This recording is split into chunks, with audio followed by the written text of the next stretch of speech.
Assalamualaikum warahmatullahi wabarakatuh. Selamat bertemu kembali anak-anakku SMA Negeri 2 Bandung kelas 12. Selamat bertemu dengan Ibu setelah PJJ tahap ke-1 berakhir. Anak-anakku, marilah kita memulai pelajaran hari ini dengan bacaan basmalah bersama. Bismillahirrahmanirrahim. Anak-anakku, marilah kita memulai materi hari ini melanjutkan materi kita sebelumnya terkait dengan KD kedua tentang perlindungan dan penegakan hukum di Indonesia. Pertemuan pertama kita membahas tentang makna dan hikmah dari perlindungan dan penegakan hukum di Indonesia. Adapun hari ini kita akan membahas tentang apa itu peranan dari lembaga-lembaga hukum, di mana tujuan dari pembelajaran kita hari ini adalah kalian memahami dengan benar tugas fungsi dari masing-masing lembaga hukum itu sendiri, sehingga mereka mampu berbuat dengan sebaik-baiknya untuk perlindungan dan penegakan hukum di Indonesia. Marilah kita lihat siapa sajakah dari penegak hukum di Indonesia itu sendiri. Yang pertama adalah Kepolisian Negara Republik Indonesia atau Polri, kemudian ada juga peran kejaksaan, dan ada peran hakim sebagai pelaksana kekuasaan kehakiman atau keadilan, dan yang keempat adalah adanya peran advokat dalam penegakan hukum ini. Yang pertama kita akan lihat bagaimana peran Kepolisian Republik Indonesia. Polisi ini memiliki peran dalam memelihara keamanan dan ketertiban masyarakat, kemudian juga berperan dalam penegakan hukum, memberikan perlindungan, pengayoman, dan pelayanan kepada masyarakat. Seperti contoh berikut kita akan lihat peran kepolisian ini diantaranya seperti tadi, tugas wewenangnya itu dia memberikan perlindungan, pengayoman, dan pelayanan kepada masyarakat.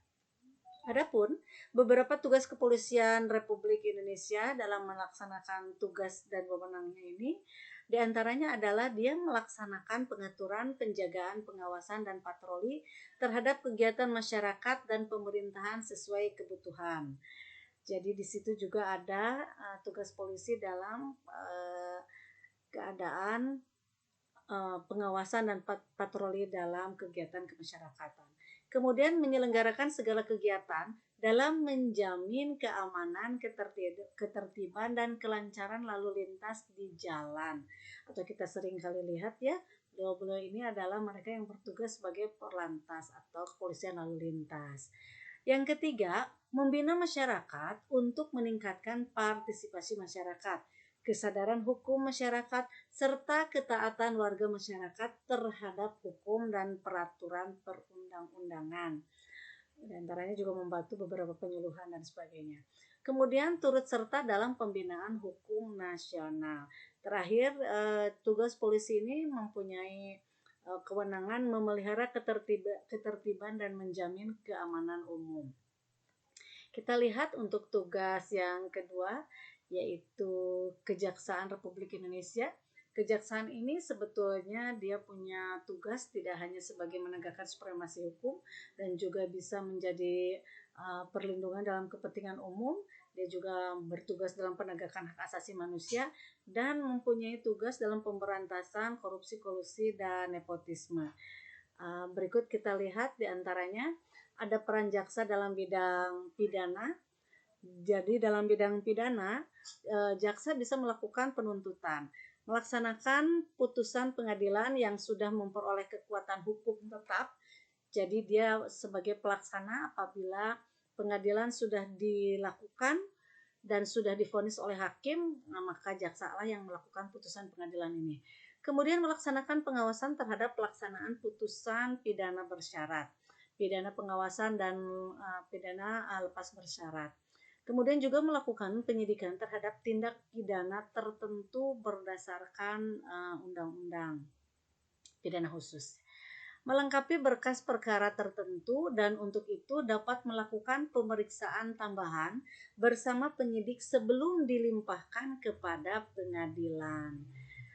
Biasanya juga ini ada kaitannya dengan apabila kemudian terjadi banding. Jadi jaksa mempunyai hak dan juga untuk memeriksa kemudian berkas-berkas penuntutan yang kurang lengkap bersama penyidik seperti itu. Kemudian jaksa juga punya peran di bidang perdata dan tata usaha negara untuk ketertiban dan ketentraman umum. Di antaranya adalah meningkatkan kesadaran hukum masyarakat, kemudian mengamankan kebijakan penegakan hukum, mengawasi peredaran barang cetakan seperti uang palsu, misalnya seperti itu berada di bawah pengawasan kejaksaan. Mengawasi aliran kepercayaan yang dapat membahayakan masyarakat dan negara, juga ini di bawah pengawasan kejaksaan. Mencegah penyalahgunaan dan atau penodaan agama atau sekte-sekte, juga ini di bawah dari kejaksaan pembinaannya. Dan melakukan penelitian dan pengembangan hukum serta statistik kriminal. Demikian itu tadi tugas dari jaksa. Kita kembali ke halaman yang tadi, kita akan berbicara tentang peran hakim sebagai pelaksana kekuasaan kehakiman. Lembaga peradilan di Indonesia ini dibagi dua, yaitu Mahkamah Agung dan Mahkamah Konstitusi. Yang membedakannya adalah subjek dari hukum itu sendiri. Hakim adalah pejabat peradilan negara yang diberikan wewenang oleh undang-undang untuk mengadili. Peran hakim sebagai pelaksana kekuasaan kehakiman diantaranya adalah seorang hakim dia harus memiliki integritas yang tinggi, juga berkepribadian yang tidak tercela, kemudian dia seorang yang harus jujur, harus juga adil, profesional, dan berpengalaman di bidang hukum. Seorang hakim diberikan wewenang mengadili. Oleh karena itu, hakim wajib menggali, mengikuti, dan memahami nilai-nilai hukum dan rasa keadilan yang hidup dalam masyarakat. Sehingga pada saat melakukan vonis hukuman dirasa mewakili semua unsur yang tadi. Seorang yang jujur, seorang yang berkarakter, berkepribadian tidak tercela, dan juga mereka yang tidak berada di bawah tekanan atau kepentingan yang lain. Selain yang tadi, kemudian kita lihat ada juga KPK, yaitu Komisi Pemberantasan Korupsi. Dia melakukan kegiatan terhadap pemberantasan tindak pidana korupsi. Dulu seringkali disebut sebagai tindak pidana khusus ya, Tipikor ini. Sekarang berada di bawah KPK. Dan terakhir ya, dalam penegakan hukum adalah mereka yang bergerak dalam penegakan hukum tetapi bukan sebagai pegawai negara. Mereka ini adalah advokat, melakukan penegakan hukum dan memberikan rasa keadilan kepada setiap orang yang membutuhkan jasanya. Dari kelima peran dari penegak hukum, hanya advokatlah yang mereka itu berstatus swasta. Peran advokat ini memiliki hak dalam melaksanakan tugasnya sebagai berikut ya.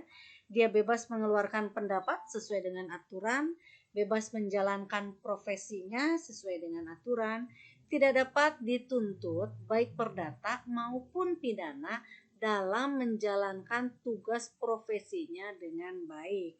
Berhak memperoleh informasi, data, dan dokumen dari instansi untuk pembelaan kliennya. Berhak atas kerahasiaan hubungan dengan klien termasuk perlindungan atas berkas dan dokumennya. Juga dia tidak dapat diidentikan dengan kliennya dalam membela perkara klien oleh pihak yang berwenang dan atau oleh masyarakat. Sebab dia hanya mewakili bukan pribadi kliennya tetapi adalah kasusnya. Kewajiban advokat dalam melaksanakan tugas profesinya sebagai berikut. Dilarang mendiskriminasi klien. Dia wajib merahasiakan segala sesuatu yang diketahui dari kliennya, kecuali yang terkait dengan undang-undang atau undang-undang yang menentukan lain. Tetapi perihal kasusnya, kepribadian dari klien itu sesuatu yang harus dijaga oleh seorang advokat. Dia juga dilarang memegang jabatan yang bertentangan dengan kepentingan tugas dan martabat profesinya. Kemudian seorang advokat juga menjadi pejabat negara tidak melaksanakan tugas profesinya selama memangku jabatan tersebut.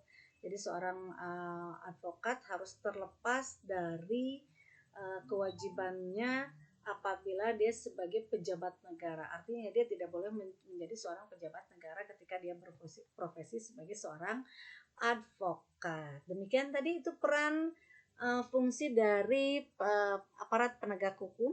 Marilah kita ke subbagian yang berikutnya berbicara tentang dinamika pelanggaran hukum. Yang harus kita pahami adalah tentang penyebab pelanggaran hukum itu sendiri, kemudian berbagai kasus pelanggaran hukum bisa jadi karena adanya pandangan pelaku yang menganggap kejahatan itu sebagai sesuatu yang biasa, sehingga merasa bahwa itu bukan sesuatu yang dianggap sebagai pelanggaran hukum. Terkadang juga hukum yang berlaku sudah tidak sesuai lagi dengan perkembangan masyarakat, sehingga masyarakat menganggap perlu adanya hukum baru atau peraturan yang mengatur sesuatu yang belum ada. Nah, contoh dari pelanggaran hukum bisa di lingkungan keluarga, di lingkungan sekolah, di lingkungan bangsa, negara, dan di lingkungan masyarakat. Nanti akan kita lebih jauh membahas tentang contoh-contoh pelanggaran hukum ini. Kita akan melihat macam-macam sanksi atas pelanggaran hukum. Anda bisa lihat ada sanksi norma agama, ada sanksi norma kesusilaan, sanksi norma kesopanan, dan sanksi norma hukum. Norma agama ini adalah petunjuk hidup yang berasal dari Tuhan yang disampaikan melalui utusannya. Dia bisa berisi perintah, larangan, atau anjuran. Contohnya bagaimana seseorang diharuskan beribadah, dilarang melakukan perbuatan-perbuatan yang dilarang, membunuh, berjudi, dan sebagainya. Apabila itu terjadi, maka ada sanksi yang hanya bisa dilihat, dirasakan berdasarkan sudut pandang agama. Apakah sanksinya itu bisa berupa pahala apabila dia melakukan sesuatu yang baik, atau menjadi sebuah dosa apabila dia melakukan tindakan yang dilarang oleh agama. Yang kedua adalah norma kesusilaan, aturan yang datang atau bersumber dari hati nurani manusia tentang baik dan buruk suatu perbuatan. Contoh, dia bisa berlaku jujur, bertindak adil, menghargai orang lain. Sanksinya bisa bersifat tidak tegas karena hanya dari diri sendiri. Misalnya dia merasa menyesal, merasa bersalah, atau merasa malu. Kemudian yang ketiga ada norma kesopanan. Adalah peraturan hidup yang timbul dari hasil pergaulan sekelompok manusia di dalam masyarakat dan dianggap sebagai tuntunan atau peraturan pergaulan dalam kehidupan sehari-hari. Contoh, tidak meludah di sembarang tempat, mengucap salam pada saat memasuki rumah, menyapa orang yang dikenal. Apabila itu tidak dilakukan, sanksinya tidak tegas dan dapat diberikan oleh masyarakat berupa celaan, cemoohan, dan mungkin lebih jauh dikucilkan. Nah, sanksi yang kelima adalah berbicara tentang norma hukum. Adalah pedoman hidup yang dibuat dan dipaksakan oleh lembaga negara terhadap masyarakat. Contoh tentang tata tertib berkendaraan, kewajiban membayar pajak, dilarang melakukan tindakan pencurian misalnya. Sanksi bisa bersifat tegas, nyata, memaksa, serta mengikat. Tadi seperti kita lihat ya, macam-macam sanksi hukum. Mengapa sanksi hukum ini bersifat tegas dan nyata? Karena sanksi hukum ini dibuat oleh lembaga negara yang secara material dalam peraturan perundang-undangan ditetapkan kadar hukumannya berdasarkan perbuatan yang dilanggarnya. Sehingga itu sangat tegas. Indonesia adalah negara hukum. Persoalan dalam masyarakat dapat diselesaikan melalui jalur hukum apabila tidak dapat diselesaikan secara musyawarah. Bagaimana partisipasi dalam perlindungan dan penegakan hukum? Ada di lingkungan keluarga, misalnya bagaimana kita mentaati peraturan atau perintah orang tua. Kemudian juga kita bisa saja menerima hukuman apabila melakukan kesalahan terhadap aturan yang dilakukan oleh orang tua. Kalau di lingkungan sekolah, misalnya membantu teman yang sedang kesulitan, melindungi teman yang mendapatkan perundungan atau bullying. Kalau kewajiban misalnya melakukan kewajiban administrasi dan sebagainya. Bagaimana di lingkungan masyarakat? Misalnya di lingkungan masyarakat kita menyerahkan pelanggar hukum kepada polisi sehingga tidak ada yang namanya main hakim sendiri atau hukum rimba. Sebab siapapun yang melakukan sebuah kesalahan atau pelanggaran, maka yang berkewajiban melakukan penindakannya adalah aparat penegak hukum. Kemudian juga di lingkungan masyarakat dia bisa saja mengaktifkan kegiatan siskamling yang hampir banyak di perkotaan ini sudah sangat sulit kita temukan kecuali di beberapa daerah perkampungan. Bagaimana di lingkungan bangsa dan negara? Contoh misalnya kewajiban untuk memiliki KTP, kewajiban untuk mentaati hukum, misalnya rambu-rambu lalu lintas. Nah, sekarang kita lihat praktik perlindungan dan penegakan hukum. Ada tadi bentuk pelanggaran hukum dan sanksinya yang sudah kita bahas dan partisipasi kesadaran hukum masyarakatnya. Seperti tadi ya, bentuk pelanggaran hukum dan sanksinya itu sudah jelas tadi kita bahas. Misalnya di lingkungan keluarga, melanggar perintah orang tua, menonton acara televisi sampai larut malam, bahkan ada anak-anak yang menonton acara televisi yang belum layak ditonton oleh anak-anak. Ada seperti begitu. Kemudian di lingkungan sekolah, siswa yang terlambat datang ke sekolah, kemudian juga siswa yang tidak mengerjakan tugas-tugas rumahnya. Kalau di masyarakat, ya mangkir dari ronda malam tadi siskamling, atau ada juga yang mengganggu tetangganya. Di lingkungan bangsa dan negara, ya melakukan tindakan korupsi yang lebih jauh, kemudian melanggar rambu lalu lintas misalnya. Bagaimana partisipasi dalam perlindungan dan penegakan hukum? Kepatuhan terhadap hukum di lingkungan keluarga, mentaati perintah orang tua, saling membantu antara anggota keluarga, melindungi anggota keluarga.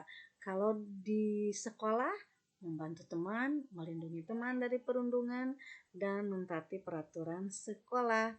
Bagaimana dengan di masyarakat? Menyerahkan pelanggar hukum kepada polisi. Tadi ya, tidak ada yang namanya main hakim sendiri.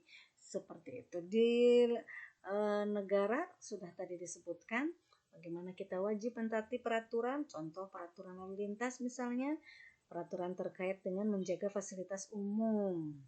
Demikian barangkali hal-hal yang kita bahas terkait dengan perlindungan dan penegakan hukum. Terima kasih atas perhatiannya. Wabillahi taufiq wal hidayah. Assalamualaikum warahmatullahi wabarakatuh.